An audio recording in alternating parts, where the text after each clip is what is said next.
बिस्मिल्लाहिर्रहमानिर्रहीम, अस्सलाम वालेकुम। आप देख रहे हैं प्रोग्राम रियासत और अवाम। मैं हूं सलमान हैदर। इस्लामाबाद जलसा मनसूखी अभी तक ज़ेर बहस है। एक तरफ जहां तहरीक इंसाफ को कारकुनान की जानिब से सख्त तनकीद का सामना, तो वहीं इत्तेहादी और इमरान खान साहब की हमशीरा अलीमा खान साहब अभी तहरीक इंसाफ की क़यादत से खफा हैं। उधर इत्तेहादी इस बात पर नाराज़ हैं कि जलसा मनसूखी का ऐलान हमसे मुशावरत के बगैर किया गया। तो अलीमा खान साहबा पार्टी की क़यादत को तनकीद का निशाना बनाते हुए कह रही कि आज़म समाती ने किसके कहने पर बानी को जलसा मुलतवी करने का पैगाम पहुँचाया। ये एक सवाल तो अलीमा खान साहबा का बहुत वैलिड है। आखिर ऐसा क्या हुआ कि रात तक पाकिस्तान तहरीक इंसाफ हर सूरत में जलसा करने के लिए तैयार भी थी, लेकिन ये सवाल अपनी जगह पर अहम है कि बानी पीटीआई को रिपोर्ट क्या दी गई कि इस्लामाबाद में मजहबी जमातें हैं, इस्लामाबाद में एहतजाज कर रही हैं, आप जलसा कैंसिल कर दें, नक्स अमन हो सकता है। बहरहाल ये तमाम चीज़ें तो थी। तो तहरीक इंसाफ ने अब 8 सितंबर को जलसा करने के लिए ऐलान भी किया। और इस बार अलीमा खान साहबा के मुताबिक बानी पीटीआई आज बहुत गुस्से में थे और उन्होंने वर्कर्स को हिदायत भी की है कि अगर अब जलसा मनसूख करने की इतला आए तो आपने नहीं मानना, अवाम चोरीशुदा मैंडेट की वापसी के लिए ज़रूर घरों से बाहर निकले। दूसरी जानिब ज़राए के मुताबिक अली अमीन गंडापुर साहब गुड कॉप बैड कॉप के खेल में थोड़े फंसे फंसे से नज़र आ रहे हैं। कारकुनों की जानिब से उनको शदीद तनकीद का सामना है। कोशिश कर रहे हैं कि पीटीआई और इस्टेब्लिशमेंट के दरमियान बर्फ़ पिघले, और कल का जलसा मनसूख होना भी इसी की एक कड़ी थी, क्योंकि नहायत बाखबर ज़राए ये भी दावा कर रहे हैं कि अली अमीन गंडापुर को रात गए बानी पीटीआई से रब्ता हुआ था, फ़ोन पर बात भी कराई गई थी। क्या पीटीआई भी इस तरह गुड कॉप और बैड कॉप का खेल रही है, और क्या इस हिकमत अमली से पीटीआई की मकबूलियत में इजाफा होगा, या फिर कारकुनान बार बार जलसा मनसूखी पर मज़ीद बदज़न होंगे? क्योंकि पीटीआई 8 फरवरी के बाद से 5 मरतबा जी हाँ इस्लामाबाद का जलसा मनसूख कर चुकी है, और अभी तक सवाए केपीके के पाकिस्तान के किसी भी इलाके में पाकिस्तान तहरीक इंसाफ कोई बड़ा इज्तिमा नहीं कर सकी है। इसके अलावा कल वज़ीर आज़म पाकिस्तान शहबाज शरीफ साहब और बिलावल भुट्टो ज़रदारी साहब की भी वफूद के हमरा मुलाकात हुई, और जो पिछले दिनों बिजली के मामले पर नोक झोंक चल रही थी दोनों वज़राए आला पंजाब और सिंध के वज़राए आला को लेके, तो इस समय दीगर मामलात पर भी बात हुई है। और ज़राए के हवाले से ख़बरें, और उन ख़बरों में ये है कि पीपल्स पार्टी ने पंजाब में स्पेस के हवाले से वफाक से गिले शिकवे किए, और पीपल्स पार्टी के तहफ़्फ़ुज़ात क्या हैं ये भी हमारा मौजू बहस होगा। इसके अलावा ये भी कहा जा रहा है कि कुछ खुफिया लेजिस्लेशन होने जा रही है पीर के रोज़ से, तो डेफिनेटली मेहमानों से भी पूछेंगे कि वो खुफिया लेजिस्लेशन किस हवाले से है। मेहमानों से आपका तारुफ करवाता चलो जी। पाकिस्तान पीपल्स पार्टी की रहनुमा शर्मिला फारूकी, मेंबर कौमी असम्बली, वो हमारे साथ हैं। पाकिस्तान तहरीक इंसाफ के रहनुमा शौकत यूसुफज़ई, और मुस्लिम लीग नून के रहनुमा बैरिस्टर अकील मलिक जो मुशीर हैं कानून और इंसाफ के भी। आप तमाम मेहमानों का बहुत शुक्रिया। शौकत यूसुफज़ई साहब, अभी तक आप ही का मामला ज़ेर बहस है। इमरान खान साहब की तसल्ली तशफ़ी को हम सही माने, क्योंकि बहुत से सवालात के साफ़ियों के जवाब उन्होंने दिए भी नहीं। वो फ़ोन किसने ला के दिया, कहाँ से आया था, वो फ़ोन क्या सुप्रीडेंट जेल लेके आया था, सुप्रीडेंट जेल बता रहा था तमाम चीज़ों तमाम मामलात के हवाले से। कहीं ना कहीं कारकुनान को ऐसा लग रहा है जैसे कोई गेम हो रही है। थोड़ी रोशनी डाल दे प्लीज़। हाँ जी, बहुत शुक्रिया।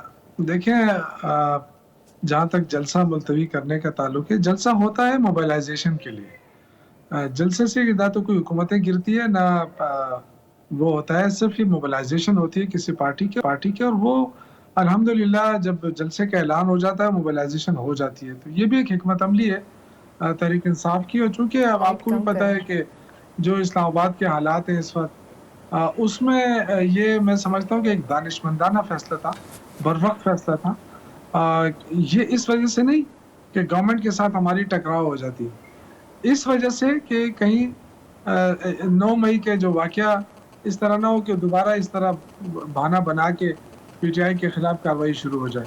तो मैं समझता हूँ कि जो इस वक्त सूरत हाल चल रही है इस्लामाबाद की, उसमें ये बेहतरीन फैसला है, और कोई वो नहीं है, वर्कर बिल्कुल मुतमईन है, इसलिए कि इमरान खान का फैसला है। कोई और ये फैसला करता तो शायद उसको वर्कर ना मानते। अच्छा, इमरान खान साहब सवालों के जवाब देते हुए आज थोड़ा कतरा भी रहे थे, मुस्कुरा के जवाब दे रहे थे कि इस्टेब्लिशमेंट की तरफ से रब्ता था, फ़ोन आपको किसने दिया, रात 12 बजे आपको किसने रब्ता करवाया, ये तमाम चीज़ें। आज़म सवाती कह रहे हैं कि रात 3 बजे मुझे उठाया गया और हुक्म दिया गया कि मुझे बानी पीटीआई के पास जाना है। ये तमाम चीज़ें इतनी सादी तो नहीं है जितना आप पोर्ट्रे करने की कोशिश कर रहे हैं। नहीं, देखिए, मैं तो सिर्फ पार्टी के हवाले से बात कर रहा हूँ कि जो पार्टी की मोबिलाइजेशन होती है ना, वो इन जलसों जुलूसों से होती है। और अल्हम्दुलिल्लाह जिस तरीके से इमरान खान ने जेल में रहकर भी जो हुक्मरानों की नींदें हराम की है, तो मेरे ख्याल से ये आज के दौर में इतना बड़ा पॉलिटिशियन ना मैं देखा है ना आ सकता है कि जेल के अंदर और इतनी पाबंदियों के बावजूद वो जिस तरीके से पार्टी को मोबिलाइज कर रहे हैं, ये शायद बहुत सारे लोग तारीख में इनकी किताब भी लिखेंगे, किताबें लिखेंगे और ये सोचेंगे कि ये एक एनसाइक्लोपीडिया है सियासत का, कि किस तरह वो सियासत कर रहा है, लोग किस तरह सियासत उससे सीख सकते हैं। तो मेरे ख्याल से उसने जो फैसला किया उसको सर आंखों पे सबने तस्लीम किया और मान सर लिया उसको। सर तस्लीम बाकी कर रहे जो हैं, आप मगर हम हर बात इतनी आसानी से कैसे मान जाए ना सर। एनओसी तो पहले ही कैंसिल था, बानी पीटीआई को भी इस बात का पता था। उस दिन एक बड़ा केस सुप्रीम कोर्ट में लगा, बानी पीटीआई को इस चीज का भी पता था। उस दिन मजहबी जमातें पाकिस्तान जो सुप्रीम कोर्ट है उसके बाहर मौजूद होंगी, इसका भी सबको पता था। हम बेसिकली ये जानना चाह रहे हैं किसकी रिक्वेस्ट पर, एस्टेब्लिशमेंट ने कोई रिक्वेस्ट की है आपको, हुकूमत वक्त ने कोई रिक्वेस्ट की है, किसने रिक्वेस्ट की? इससे अदर भाई एक चीज तो वाज़ेह हो जाती है ना कि जो लोग ये कहते हैं कि इमरान खान जेल में उसकी क्या हैसियत है, तो कम से कम उनको उसकी हैसियत के बारे में तो कम से कम शक व शुबा नहीं होना चाहिए कि इमरान खान की क्या हैसियत है इस वक्त सियासत के अंदर। उनके बगैर ये मुल्क ही नहीं चल सकता। आप देख रहे हैं कि अगर वो चाहते तो मेरे ख्याल से इस्लामाबाद रुक जाता, लेकिन उन्होंने वो नहीं चाहते कि मुल्क में इंतशार हो, वो नहीं चाहते कि मुल्क में कोई और मुश्किल पैदा हो। तो मेरे ख्याल से जो उन्होंने फैसला किया है, मैं कहता हूँ कि ये बेहतरीन फैसला है। और शौकत भाई, आप हमेशा अपनी मुस्कुराहट के पीछे बहुत कुछ छुपा लेते हैं, लेकिन मैंने अभी आपसे और बहुत कुछ पूछना है। अकील मलिक साहब, अकील भाई, मेरी आवाज़ पहुंच रही है आप तक? जी जी, आपकी आवाज़। अकील भाई, आपकी ख्वाहिश तो थी ना कि पाकिस्तान तहरीक इंसाफ ये जलसा ना करे। आप बता दें, क्योंकि राना सनाउल्लाह साहब कहते हैं ये जो सुबह 7 बजे वाली मुलाकात होती है गैर मामूली होती है, ये किसी के कहने पर ही हो सकती है। रात को 12 बजे फ़ोन पर राब्ते भी किसी के कहने पर कराए जाते हैं। लेकिन उनके कहने का मतलब था कि कोई इस्टेब्लिशमेंट से राब्ते बहाल हो चुके हैं। आपके पास क्या है, क्योंकि कहीं ना कहीं हुकूमत को थोड़ा सुख का सांस आया है जलसा ना करके?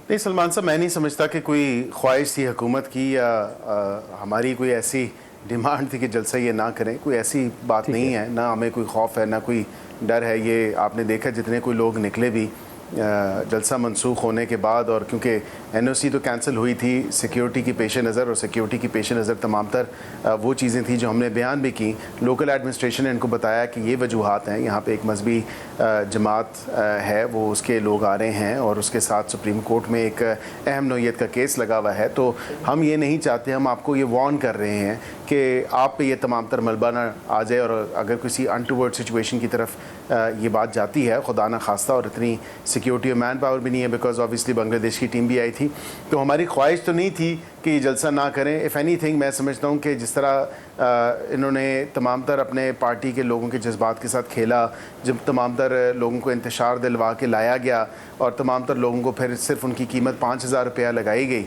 और वो भी KPK की हुकूमत के फ़ंड से, और उनको 5,000 रुपये दे के जो है राज़ी करके जो है उनको घर भेज दिया गया। अब उसके बाद जो आपने सोशल मीडिया पे देखा, जिस तरह की ज़बान, जिस तरह के ख़यालात इनकी अपनी पार्टी लीडरशिप के ख़िलाफ़ इनके अपने ही वर्कर्स इस्तेमाल कर रहे हैं, वो आपने देखा। तो मैं नहीं समझता 8 तारीख को ये शौक़ पूरा करके देख लें। हमने तो उसी टाइम इनको कहा कि 8 तारीख को करना है तो 8 तारीख को कर लें। फ़िल वक्त ये सिक्योरिटी सिचुएशन है और ये सूरत हाल है और ये सेंसिटिविटी है, इस वजह से जो है ये आपकी NOC कैंसिल की गई है। जहाँ मुलाकात की बात की, इनकी पार्टी के जितनी सीनियर लीडरशिप है उनको जब NOC कैंसिल की गई तो बता दिया गया था कि इन वजूहात की वजह से आपकी NOC कैंसिल की जा रही है। लेकिन शायद मेरे ख्याल से वो इस बात पे बज़िद थे कि हमने हर हालत में जलसा करना ही करना है। तो फिर दैन बेटर सेंस प्रिवेल की, और जिस सूबे में इनकी हुकूमत है और CM KPK को जो है ऑन बोर्ड लिया गया, और उनको कहा गया कि ये आप अपने ज़राए से भी चेक कर सकते हैं। ठीक है, तो जिसकी तस्दीक की उन्होंने कहा कि बिल्कुल मेरे ज़राए भी यही कहते हैं और मेरी रिपोर्ट्स भी यही हैं कि वाक़तन एक सेंसिटिव सिचुएशन है और एक ऐसी सूरत हाल है जो कि किसी नागुज़ीर सूरत हाल की तरफ खुदा न खास्ता ये सारा मामला जा सकता है। तो फिर उनसे रब्ता उनका हुआ बानी PTI चेयरमैन इमरान खान साहब का, और उसके बाद ये तमाम तर बात हुई, और शायद उनको ही अली अमीन गंडापुर की बात पे एतबार नहीं था, तो उन्होंने रिकॉन्फर्मेशन के लिए सुबह मुलाकात की आज़म सवाती से और बहस। अच्छा अकील साहब, आपकी स्टेटमेंट से कोई छोटे छोटे से सवाल करूं। सबसे पहले आपका मानना यह है कि हुकूमत की तरफ से किसी ने रब्ता नहीं किया इमरान खान साहब से, कोई हुकूमत की तरफ से बंदा नहीं लेके गया था मोबाइल रात को 12 बजे, और रात को 3 बजे आज़म सवाती के साथ जो कॉल थी उसको इस्टेब्लिश नहीं कराई गई। हुकूमत की कतन किसी किस्म की कोई ख्वाहिश नहीं। आपकी गुफ्तगू से अंदाज़ा होता है कि इमरान खान साहब ने खुद इन तमाम चीज़ों को देखते हुए अपने जलसे को मुलतवी किया, यानी अब पाकिस्तान तहरीक इंसाफ के ऊपर वो जो इंतशार वाला इल्ज़ाम था वो भी नहीं है।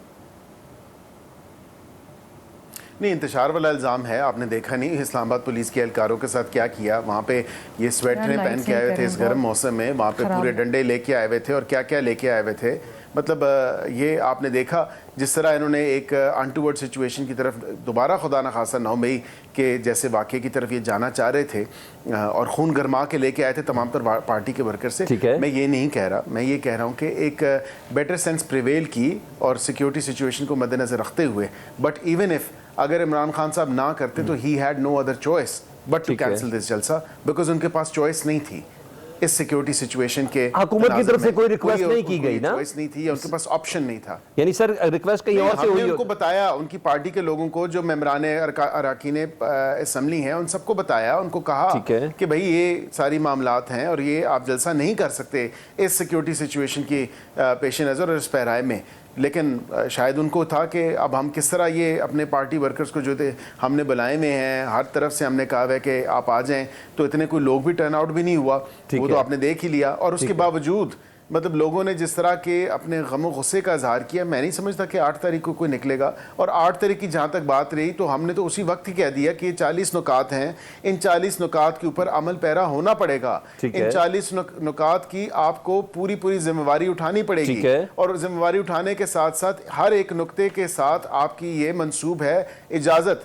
और अगर आप किसी एक नुक्ते पे ये कहें कि हम वायलेशन करेंगे तो फिर उसका खुमियाजा भी आपको भुगतना पड़ेगा। और यानी अब 8 सितंबर को एनओसी कैंसिल होने का कोई चांस नहीं है। ठीक है शर्मिला फारूकी साहब, आप ये जो पीटीआई वाली देखिए, मैं उसको रूल आउट नहीं कर सकता कि 8 को कैंसिल होगी कि नहीं होगी, और उसकी वजह यह है कि अगर सिक्योरिटी सिचुएशन ऐसी हुई और या इन्होंने कोई ये 40 नुकात पूरे ना किए तो फिर तो कैंसिल हो सकती है। और सर इमरान खान साहब ने खुद भी कह दिया अगर मेरे वाले से भी कहा होना तो तब भी नहीं मानना।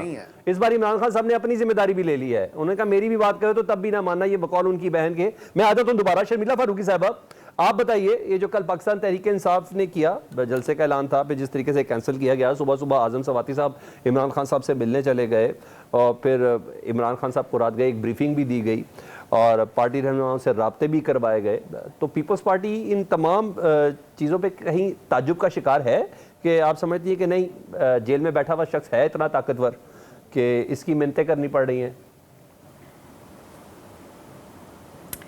जी शुक्रिया सलमान हैदर साहब। देखिए जी, हमें कोई खातर खा इंटरेस्ट तो है नहीं इमरान खान या उनकी जमात के अंदर, और उनकी क्या सियासत है क्या नहीं है, क्या तर्ज़ सियासत है, वो तो सारी कौम जानती है। अब बात यह है कि ज़ाहिरी बात है वो इस जमात के सरबराह हैं, वो कहेंगे जलसा कैंसिल कर दो तो कैंसिल हो जाएगा। जहाँ तक बात है इंतज़ामिया की, जिन्होंने कहा कि जी सिक्योरिटी के खदशात है, तो देखिए उनका काम है हक़ाइक़ बताना। इस पूरे मुल्क में इस वक्त सिक्योरिटी के मामला जो हैं उन पे एक बड़ा सवालिया निशान है। आपने देखा कि जिस तरीके से बलूचिस्तान के अंदर मामलात हैं, KPK के अंदर दहशतगर्दी के वाक़यात हो रहे हैं, कैपिटल है, खुदा न खासा जलसे के अंदर कोई ऊंच नीच हो जाती तो इन्होंने तो इंतज़ामिया का ही गला पकड़ना था ना, क्योंकि सिक्योरिटी तो उन्होंने ही प्रोवाइड करनी है। ठीक, तो अगर कहीं से खदशात नज़र आ रहे हैं तो इंतज़ामिया का काम है कि उनको बताए और फिर उनको परमिशन ना मिले। इसमें कोई अचंभे की बात नहीं है, बहुत दफ़ा ऐसे हुआ है। मुझे याद है पीपल्स पार्टी 2013 के इलेक्शन में कैंपेन ही नहीं कर पाती थी क्योंकि शदीद दहशतगर्दी के ख़तरात थे, और बाकी भी सूबों में बहुत दफ़ा ऐसा हुआ है। अभी हमें पंजाब के अंदर मीनार पाकिस्तान के ऊपर जलसे की इजाज़त नहीं दी गई, सदर जरदारी साहब की सालगिरह के ऊपर नहीं दी गई, तो नहीं दी गई। वजूहात होंगे उनके, हमने भी एहतजाज किया, ये भी एहतजाज कर रहे हैं। पहले कहते रहे करना है करना है करना है, कुछ भी हो जाए हम तो पहुंचेंगे इस्लामाबाद और ये करेंगे, किसी के माई के लाल में कोई दम नहीं है, फला नहीं है, फिर सुबह सुबह कैंसिल कर दिया। यही चीज कह रहा हूं, आपके लिए ये बात हैरानगी वाली है। मैं यही तो कहना पूछना चाह रहा हूँ कि आप लोगों के लिए बात हैरानगी वाली है कि रात को राब्ते करवाए गए इमरान खान साहब के? हमारे लिए कोई हैरानगी वाली बात नहीं है। अच्छा, ये मामूल है। नहीं, हमारे लिए हैरानगी वाली क्या बात है। कर भी लेते जलसा तो कर लेते जलसा, क्या कहना था जलसे में इन्होंने, कौन सी इन्होंने कौम और मुल्क की कोई बात करनी थी या कौन सी इन्होंने मईशत बहाली की कोई बात करनी थी? वही रोना था फॉर्म 45 के ऊपर, फला ये वो मुज़ाकरात, स्टैब्लिशमेंट, यही बात करनी थी। जो अंदर करते हैं बाहर करते हैं एक ही चीज़ है। मतलब इसमें कौन सी नई बात है, कौन सा इस मुल्क की कोई खिदमत करने जा रहे थे ये जलसा करके? अली अमीन गंडापुर साहब ने यही कहा था ना, हम दमादम मस्कल अंदर कर देंगे, इस बार तो कोई किसी का बाप नहीं हमें रोक सकता। तो ये तो मैं कह रही हूं, ये चीज़ इनके कॉल ऑफ फेल में बड़ा तजाद है। इनके कॉल ऑफ फेल में बड़ा तज़ाद है। बातें ये बड़ी बड़ी करते हैं, लेकिन जब काम करने का वक्त आता है तो फिर वो हवा निकल जाती गुब्बारे में से। ठीक है। अच्छा शर्मिया साहब, मैं ज़रा थोड़ा सा पाकिस्तान पीपल्स पार्टी और मुस्लिम लीग नून के रिलेशन से मुतल्लिक कोई सवाल करना चाह रहा हूँ। वज़ीर आज़म साहब की कल मुलाकात हुई बिलावल भुट्टो साहब से। ज़रा कह के तो सारे मेन स्ट्रीम मीडिया ने बहुत कुछ चला दिया कि पंजाब में शेयर मांग रहे हैं, ब्यूरोक्रेसी में शेयर मांग रहे हैं, अपने हवाले से कुछ बजट तफवीज़ करवाना चाह रहे हैं, इसके बदले में शहबाज शरीफ साहब कह रहे हैं कि कुछ लेजिस्लेशन है, कानून साजी है, उस पर पीपल्स पार्टी की मदद रिक्वायर्ड है। आप कुछ शेयर करेंगी? ये मुलाकात भी वफूद की सतह पर बाकायदा हुई प्राइम मिनिस्टर हाउस में। इस वक्त क्या मामला है? पाकिस्तान पीपल्स पार्टी को क्या गिले हैं हुकूमत से?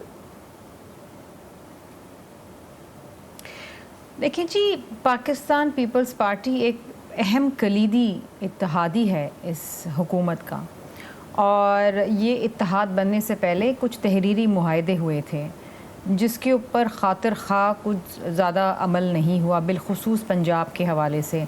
बजट से पहले आपको याद होगा कि पीपल्स पार्टी के शदीद इख्तलाफात थे, क्योंकि बजट डॉक्यूमेंट और बजट के अंदर तमाम जो चीज़ें थी वो पीपल्स पार्टी से डिस्कस करके करनी चाहिए थी, लेकिन वो शदीद वायलेशन हुई, हमने बजट भी बाइकआउट किया। बहरहाल प्राइम मिनिस्टर साहब की कोशिश होती है कि तमाम मामला जो हैं खुश असलूबी से तय कर लिए जाएं। बिलावल भुट्टो ज़रदारी साहब की मुलाकात हुई, कुछ मामला आगे बढ़े, कुछ मज़ीद वादे हुए। अब उन वादों पे अमल दरामद करने का वक्त आ गया है ना।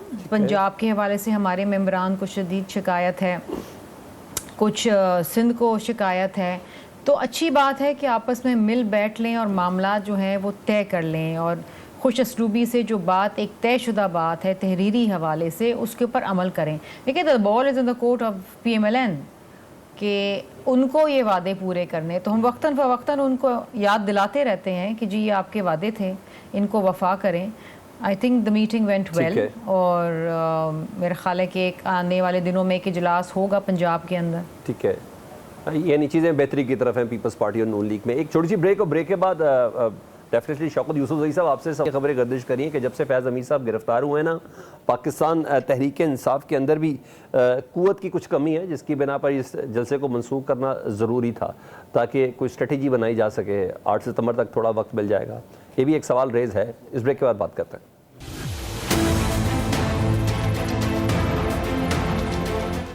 Welcome back. शौकत यूसुफजई साहब, पिछले दिनों इमरान खान साहब ने फैज़ हमीद साहब का जो ट्रायल है ना वो ओपन करने के लिए मुतालबा किया था, तो फिर सिक्योरिटी ज़राए कह के ज़ाहिर बात है फ़ौज की तरफ से रिस्पॉन्ड आया था कि वो होते कौन है ये कहने वाला है। तो आज इमरान खान साहब ने उसका भी जवाब दिया कि मैं पाकिस्तान की सबसे बड़ी सियासी जमात का सरबराह हूँ, इसलिए मैं ये मुतालबा कर सकता हूँ।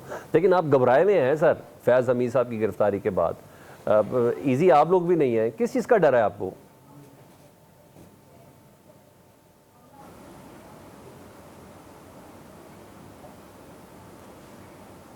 अच्छा शौकत साहब, आपका माइक म्यूट है। मैंने कहा कि जी, फैज़ हमीद साबिक़ जर्नैल है, और अगर वो फौज या इदारा समझती है कि उसका ट्रायल किया जाए तो हम हमारा क्या उससे क्या ताल्लुक है, और हम कौन होते हैं कि जी हम उनको रोकें। बेशक जो मर्जी है फौज करे उसके साथ, हमारा तो उसके साथ कोई सच ऐसा ना हमदर्दी है ना कोई ताल्लुक है। हाँ, ये ज़रूर है कि अगर वो हमारे खिलाफ इस्तेमाल हो रहा है तो ज़रूर उसका ओपन ट्रायल होना चाहिए ताकि कौम भी देख सके, बाकी जो आपने बताया कि जो सिक्योरिटी इन्होंने जो बात की सिक्योरिटी हालात इस तरह ख़राब हैं और इसलिए जलसे नहीं हो रहे हैं, तो ये इन नालायकों की वजह से आज ये सूरत हाल बन गई कि इस्लामाबाद जैसी जगह पे भी सिक्योरिटी का मसला आ गया है। ठीक है, इससे पहले तो कोई सिक्योरिटी का मसला नहीं था। पीपल्स पार्टी जो है वो हमारे दौर में ट्रेन बारिश कर रही थी, हमने नहीं रोका। ठीक है, ये जो मुस्लिम लीग हैं सारे लाहौर से लॉन्ग मार्च शुरू किया था इन्होंने, हमने नहीं रोका। मौलाना फजल रहमान साहब ने धरना दिया, हमने नहीं रोका। इसका मतलब ये है कि इन नालायकों की वजह से इस्लामाबाद भी महफूज नहीं रहा। आज वहाँ भी सिक्योरिटी का इशू, और ये खुद मान रहे हैं कि सिक्योरिटी का हालात खराब है। तो जब खराब है तो आप दाल बेचने आए तो आप क्यों आए? आपका काम क्या है फिर इस्लामाबाद में, आप करने क्या है? यानी फैज़ हमीद की गिरफ्तारी पे आपको किसी किस्म का कुछ ऐसा नहीं लग रहा कि कोई थ्रेट फील हो रहा है? खैर मैं अकील मलिक साहब से इसका सवाल कर, ठीक है, ये फौज का मामला है, ये फौज का अंदरूनी मामला है, हमें कोई उससे क्या थ्रेट हो सकती है आप मुझे बताएं। हमारा कोई वो तो नहीं है, कोई पार्टी मेंबर नहीं है, एक फौज का अपना एक कोर कमांडर रहा है, जनरल रहा है। अगर वो समझते हैं कि उससे इन्वेस्टिगेशन करनी है या तो वो करे, बेशक करे। ज्यादा देखें, ये खौफ है, ये पीटीआई का खौफ है जिसने आज पीपल्स पार्टी और नून लीग को इकट्ठा रखा है। वरना इनके तहफ़्फ़ुज़ात देखे ना ये पीपल्स पार्टी की बात पंजाब हुकूमत मान रही है, ना वफाकी हुकूमत मान रही है, लेकिन ये बेचारे चिपके हुए हैं। क्योंकि ये अगर हटते हैं ना तो फिर पीटीआई आती है, फिर इनकी जो है ना वो सारी बदमाशी खत्म हो जाती है। ये खुद जमहूरियत की बात करते थे हमेशा, ठीक है, लेकिन कितने अफसोस की बात है कि एक जमहूरी हुकूमत होते हुए कहते हैं जी आप जलसा नहीं कर सकते। ठीक। ये इतने खौफजदा हैं जलसे से। और जब हम जलसा करते हैं ये कहते हैं इंतजार कर रहे हैं। आप इनकी शराइत जब मान लें, हम आपको 8 सितंबर का एनओसी कैंसिल नहीं होगा ना सर आपका? अभी अकील मलिक साहब ने कहा है जलसा करेंगे इंशाल्लाह। अगर इमरान खान जलसा मुलतवी ना करता तो अली अमीन गंडापुर ने जो बात कही थी वो 100% सही थी। ठीक हम है, जलसा करके दिखाते हैं इनको। और लेकिन जाहिर है कि लीडर कह रहा है कि ना करो तो बस ठीक है। और ये भी मैं आपको बताऊं, ये कह रहे हैं ना कि हमारी कोई दिलचस्पी नहीं थी और ना वफाक ने, हुकूमत ने इस पे कोई दिलचस्पी ली है। मेरे भाई, मैं शर्तियन कहता हूं कि आजम स्वाति दोबारा कहे कि मैं 7 बजे मुलाकात करना चाहता हूं इमरान खान से, और उसको मुलाकात करने की इजाजत दे दी जाए, या मुझे या किसी और को। ये देखें, सारा इनका जो है ना, इनकी तो हवाएं उड़ गई थी। नहीं वो तो जिस तरीके के अंदर खौफ था, वो तो मोटरवेज वगैरह सारे बंद थे। अकील भाई को कहीं ना कहीं कुछ ना कुछ तो महसूस हुआ था ना, जिसकी वजह ये मोटरवेज बंद और ये सारा रेड जोन सारा सील कर दिया गया था। ये देखिए, इनका खौफ जो है ना, अल्हम्दुलिल्लाह ये वैसी, यानी पीटीआई लीडर जो है वो तो जेल में है ना, ठीक है, लेकिन जेल के अंदर से इतने खौफजदा हुकूमत में रहकर भी आप सोचें कि अगर वो बाहर आए तो क्या होगा। ठीक है। अच्छा अकील मलिक साहब इस बात करना नहीं है, ठीक है, इनसे तो कच्चे के डाकू नहीं संभल रहे हैं। ठीक है, थोड़ी सी बारिश हुई, कच्चे के डाकू ने क्या तूफान मचा दिया। नहीं, आज 1 करोड़ पे इनाम रख दिया, अब आप पकड़े भी जाएंगे। अब 1 करोड़ पे इनाम रख दिया, वो पकड़े भी जाएंगे। बैरिस्टर अकील मलिक साहब को जरा शामिल करूँ ना गुफ्तगू में, दोबारा आता हूँ आपके पास। शौकत भाई, अकील मलिक साहब आप मुझे ये बताएं, क्या इस पोजीशन पे है मुस्लिम लीग नून? इस वक्त कहा जा रहा है कि बरोज़ पीर जो इजलास आसिफ अली जरदारी साहब ने तलब कर लिया है, उसमें कोई ऐसी कानून साजी होने जा रही है जिसमें सुप्रीम कोर्ट के जजेस के हवाले से, या रिटायरमेंट की मुद्दत ख़त्म करने के हवाले से, या upcoming chief justice Mansoor Ali Shah साहब को ना बनाने के हवाले से कोई कानून साजी हो सके? इस पोजीशन पे है नून लीग? देखिए, सबसे पहली बात यह है कि इसके लिए आपको 2/3 अक्सरियत चाहिए होती है, और ये कोई ओपन सीक्रेट है, सबको पता है कि इत्तेहादियों को मिला के भी अभी 2/3 अक्सरियत नहीं बनती। और कॉन्स्टिट्यूशनल अमेंडमेंट के लिए 2/3 मेजॉरिटी चाहिए। तो ये वैसे चैम गोइयाँ चल रही हैं कि कोई कॉन्स्टिट्यूशनल अमेंडमेंट आ रही है और कोई कॉन्स्टिट्यूशनल अमेंडमेंट हो जाएगी। तो मैं नहीं समझता कि कोई ऐसी बात है, नहीं कोई ऐसा पैकेज कोई इंट्रोड्यूस कराया जा रहा है। हाँ, कुछ सेक्शंस हैं, कुछ कवानीन के जिनमें बेहतरी लानी है, और ऑब्वियसली वो ज़ेरे गौर हैं और ज़ेरे बहस हैं, और वही जब बिल इंट्रोड्यूस किया जाएगा और या नंबर ऑफ़ बिल्स इंट्रोड्यूस किए जाएंगे तो वो आपके सामने होंगे, वो आपको सोमवार वाले दिन नज़र आ जाएंगे। लेकिन ये मैं आपको क्लियर बता दूं कि आइनी तरमीम के हवाले से कोई ऐसी चीज़ नहीं आ रही। अच्छा, कोई कानून साजी में कोई एस्टॉनिशिंग फैक्टर है जो आपने कहा कि कुछ शिकें तब्दील की जा सकती है? कि अभी तक सारा मामला खुफिया है, यानी एक अदद वो जो बता दिया जाता है पहले कि हम इन पे करारदादे लाएंगे या इस पे कानून साजी होगी, इन नहीं, रूटीन की चीज़ें हैं जी। रूटीन के जो कवानीन हैं जिनमें वक्तन फ़वक्तन जो ज़रूरत पेश आती है, जिनको अपडेट करना पड़ता है, वो ऑब्वियसली रूटीन की चीज़ें हैं। कोई ऐसी कोई आसमान नहीं गिरने वाला, कोई ऐसी नहीं बात कि ज़मीन फट जाएगी या कोई ऐसा मामला खुदा ना खास्ता अल्लाह ना करे हो जाएगा। ठीक है, बिल्कुल 2/3 अक्सरियत हो तो तभी कॉन्स्टिट्यूशनल अमेंडमेंट हो सकती है। और अभी आपको पता है कि सुप्रीम कोर्ट के रीसेंट डिसीजन के बाद अभी तक तो उसका डिटेल्ड ऑर्डर तक नहीं आया। ठीक है, तो ये कोई पॉसिबल नहीं है, ना कोई ऐसी पॉसिबिलिटी है किसी कॉन्स्टिट्यूशनल अमेंडमेंट को इंट्रोड्यूस कराने का स्टेज पर। अच्छा, एक और चीज़ मुझे ज़रा बता दें, क्या ये भी इम्कान है कि कानून साजी अगर ना भी हो तो मुस्लिम लीग नून इस हवाले से कुछ सख्त फैसले कर सकती है काबीना की मंजूरी के बाद? क्योंकि कहीं ना कहीं ये खबरें तो चल रही हैं कि जो पीर का इजलास है ये गैर मामूली होगा। नहीं, ये गैर मामूली नहीं है। आप इवन के टेंटेटिव हमारा शेड्यूल भी उठा के देखें तो उसमें इन्हीं के दिनों के आसपास जो प्रपोज डेट्स हैं वो यही हैं। अभी फ़िलवक़्त तो कॉल तो अभी करना था, लेकिन क्योंकि डिप्टी स्पीकर और स्पीकर साहब मुल्क में मौजूद नहीं हैं, इस वजह से सोमवार वाले दिन कॉल किया। और ये रूटीन के है, हमारे जो 10-12 दिन का सेशन होता है ये उसी तरह ही है सेशन। इसमें कोई ऐसी अचंभे वाली बात नहीं है कि ये क्यों सेशन कॉल किया जा रहा है, किसी मखसूस वजह से शायद कॉल किया जा रहा है, तो ऐसी बात नहीं है। ये एक सिर्फ़ और सिर्फ फेक न्यूज़ कह लें या फॉल्स न्यूज़ कह लें, एक ऐसी सिचुएशन क्रिएट करने की कोशिश की जा रही है। आम रूटीन की लेजिस्लेशन है, आम रूटीन की लेजिस्लेशन जो है वो आएगी और उसमें कोई ऐसी एस्टॉनिशिंग या कोई ऐसी बात नहीं है। अच्छा, वैसे मुझे इन खबरों से ना गुमान ये लगा, अगर ये पाकिस्तान तहरीक इंसाफ की तरफ से तो नहीं थी, मैंने कहा शायद पाकिस्तान तहरीक इंसाफ के 15-20 वोट आपने तोड़ लिए आइली तरवीब के लिए, मैं ये समझा था। बहरहाल देखें, बात यह है कि इनके कुछ अरकान, पता नहीं अब ये तो इलेक्शन कमीशन बता सकता है बेहतर कि इनके कितने अरकान हैं जिन्होंने बयान हल्फियाँ उन 15 दिनों के डिसीजन के बाद दे दी हैं। और सियासत का नाम ही जोड़ तोड़ है, जब जोड़ तोड़ ना हो तो फिर इसको सियासत तो नहीं कहा जाएगा। ठीक है, शर्मिला फारूकी साहब, पीपल्स पार्टी काबीना का हिस्सा बनने पर गौर कर रही है। ये दूसरी ज़बरदस्त सीटिंग है और अब आपने कहा कि बहुत हद तक मामला बेहतर भी हो गए हैं, तो ऐसा है, ऐसी हुकूमत ऑफर कर रही है अब भी आपको मरकज़ में या पंजाब के हवाले से? देखिए जी, काबीना का हिस्सा बनना is not the end all and be all. आवाम के मसाइल हल होने चाहिए। वो काबीना से बाहर बैठ के भी बहैसियत एक अहम इत्तेहादी के हम अपना किरदार अदा कर सकते हैं। पीपल्स पार्टी के लिए काबीना का हिस्सा बनना कोई बड़ी बात नहीं है, जिस दिन चाहेंगे बन जाएंगे। लेकिन इस वक्त ऐसी कोई ना हमारी ख्वाहिश है, ना गुजारिश है, और ना ही हम किसी किस्म के पोर्टफोलियो में इंटरेस्टेड हैं। अच्छा, ठीक है। और आप ये समझती हैं कि फैज़ हमीद साहब की गिरफ्तारी के हवाले से और फिर जो कहा जा रहा है कि इमरान खान साहब का भी ट्रायल होगा और फ़ौजी तहवील में ले लिया जाएगा, ये बातें ख्वाजा आसिफ साहब और राना सनाउल्लाह साहब जैसे बड़े सियासतदान ये कह रहे हैं, तो आप लोगों को कहीं एतमाद में लिया गया है? क्योंकि मुझे ये खबर है कि पाकिस्तान पीपल्स पार्टी भी चाहती है कि माहौल में थोड़ा सा ठहराव आए, पाकिस्तान तहरीक इंसाफ को थोड़ा रिलीफ दिया जाए। नहीं जी, पता नहीं ये ख़बर आपको कहाँ से मिली है। देखिए, पीपल्स पार्टी का इमरान खान की ट्रायल से कुछ लेना देना नहीं है। उनके मुकदमात अदालत में हैं। ये काम प्रोसिक्यूशन का है, किस तरीके से मुकदमा चलाती है, अदालतों का है, सज़ा देती है, जज़ा देती है। हमारी ना ख्वाहिश है कि उनके साथ ज़्यादती की जाए, ना हमारी ख्वाहिश है कि उनको रिलीफ दिया जाए। हमारी ख्वाहिश ये है कि पाकिस्तान में इमरान खान समेत जितने भी लोग मुकदमात उनके ज़ेर इल्तवा हैं, उनको फ्री एंड फेयर ट्रायल दिया जाए।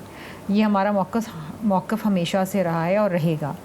जहाँ तक ताल्लुक़ है कि जी किसकी गिरफ़्तारी होती है, नहीं होती है, वो क्या होती है, ये वक्त बताएगा। मैं मज़ीद सिंपल कर देता हूँ शर्मिला साहब, सवाल आपके लिए, मैं आपके लिए मज़ीद सिंपल कर देता हूँ कि पाकिस्तान पीपल्स पार्टी किस पोजीशन पे खड़ी है कि पाकिस्तान की एक बड़ी सियासी जमात का जो साबिक़ वज़ीर आज़म भी हो और अच्छा बड़ा वोट बैंक भी हो, उसका फ़ौजी अदालतों में ट्रायल हो? देखिए ना, again this is the prerogative of the government. अगर उनके ऊपर ऐसी शिकें लगती हैं जिसमें उनका फ़ौजी ट्रायल हो सकता है तो हो जाएगा, नहीं लगती तो नहीं होगा। अभी तो हम इंतज़ार इस बात का कर रहे हैं कि जो उनके मुकदमा ज़ेर इल्तवा हैं उसके अंदर क्या फ़ैसले आते हैं। 9 मई के जो केस है, जो सबसे बड़ा केस उनके ऊपर है, तोशा खाना है, 190 मिलियन है, उसमें आगे जाके क्या होने वाला है। देखिए, पाकिस्तान की जुडिशरी और पाकिस्तान का जस्टिस सिस्टम, उस पे बहुत से लोग सवालिया निशान भी उठाते हैं, कुछ लोगों को एतमाद भी है। जुडिशरी में हमने माजी में देखा कि कुछ ऐसे जज साहिबान मोअज़्ज़ज़ रहे हैं जिन्होंने अपने दौरे वक्त के अंदर, अपने उस टेन्योर के अंदर बहुत सारे ऐसे फ़ैसले किए जो शायद अब जाके ये पता चलता है कि वो मुनासिब नहीं थे। ज़्यादा पॉपुलिज़म के ऊपर उन्होंने वो मुनसर रहे। हम समझते हैं कि आइन और कानून के मुताबिक लोगों को रिलीफ मिलना चाहिए, सज़ा होनी चाहिए, मुकदमात चलने चाहिए, ये बहुत ज़रूरी है। और जस्टिस, मिसकैरेज ऑफ जस्टिस नहीं होना चाहिए, and justice should be seen to be done. मतलब ये नहीं कि आप 10-10 साल मुकदमे चला रहे हैं, फ़ैसला नहीं आ रहा है, ये तो फिर मिसकैरेज ऑफ जस्टिस हो जाएगा ना। Justice delayed is justice denied. और ये भी नहीं कि आप स्पीडी ट्रायल करके जी सज़ाएँ सुना दें। तो इस मुल्क में इमरान ख़ान के अलावा और भी गम हैं। बहुत सारे ऐसे लोग हैं जिनके मुकदमे साला साल लगे रहते हैं, उनके फ़ैसले नहीं आते। तो उन पे भी मैं समझती हूँ जुडिशरी को नज़रसानी करनी चाहिए। आम आदमी है, उनके बहुत सारे मुकदमे हैं, वो भी चाहते हैं, नहीं लोग जा सकते अदालतों सालों साल, नहीं अफोर्ड कर सकते महंगे महंगे वकील अदालतों में जाना। सो ये एक सिचुएशन है जो बड़े सालों से है, ना थोड़ी ट्रायल सी इतना डिले होना चाहिए, जिसे ना ही कहते इतना हैं स्पीडी होना चाहिए। futile। ऑलराइट, लेकिन इन सब चीज़ों के लिए ना तमाम सियासी कुव्वतों का एक साथ बैठना ज़रूरी है। ये चीज़ें तभी जाके डिसाइड होंगी। एक छोटी सी ब्रेक के बाद दोबारा हाजिर होते हैं। Welcome back. Shaukat Yusufzai साहब, हुकूमत के पास 2/3 मेजॉरिटी भी नहीं है, फिर भी इमरान खान साहब को ये लग रहा है कि काजी फायज़ साहब को एक्सटेंशन दी जा सकती है, या दूसरा प्लान ये है कि सीनियरिटी को एक तरफ करके अपनी मर्जी का कोई जज लाया जा सकता है। आप लोगों को ये खदशा क्यों है? देखिए, जहाँ तक इमरान खान के खिलाफ मुकदमात का ताल्लुक है, उसमें तो एक मुकदमा भी ऐसा नहीं जिसके ज़रिए उनको जेल में रखा जा सके। ये तो सारे जाली मुकदमात हैं, और अभी तक जो कुछ हुआ तो कौन सा आइन को फॉलो किया गया और कानून को फॉलो किया गया, तो मर्जी है वो करते जा रहे हैं। आप देखें किस तरह हुकूमत बनाई गैर नाजायज़ तरीके से, और अभी तक उस पर डटे हुए हैं। तो बाकी देखें, मुल्क की तो इनको किसी को फिक्र नहीं है। इस वक्त हज़ारों कंपनियां पाकिस्तान छोड़कर चली गई हैं, कोई 4000 से ज़्यादा कंपनियां तो दुबई के अंदर रजिस्टर हो गई है। इनको बिल्कुल फिक्र ही नहीं है कि मुल्क किस तरफ जा रहा है, मईशत तबाह हो रही है। और वजह की बात है कि इस महंगाई के दौर में यूटिलिटी स्टोर वाहिद सहारा था, उसमें भी कोई ख़ास नहीं था, लेकिन इतना था कि जो गरीब लोग थे उनको थोड़ी बहुत रिलीफ मिल जाती थी। अब वो भी ख़त्म हो रही है। बेनज़ीर इनकम सपोर्ट के ज़रिए जो रिलीफ मिल रही थी वो ख़त्म हो रही है। तो इसमें मतलब ये है कि ये आवाम को जीने का हक नहीं दे रहे हैं। 7000 के करीब इसके मुलाजिमीन हैं जो सोमवार के दिन डी चौक पे मुजाहरा करेंगे। तो अब सियासी जमातें तो छोड़, अब तो आवाम निकलेगी। ठीक है, मैंने आपको एक महीना डेढ़ पहले कहा था। चलिए मैं अकील मलिक साहब से भी पूछ लेता हूँ। बिल्कुल, सियासी जमातों में निकलना इतना मसला नहीं होता है, ठीक है, लेकिन अगर आवाम निकली ना तो फिर ये हाशर होगा जिस तरह उसका हुआ है बांग्लादेश की वज़ीर-ए-आज़म के साथ।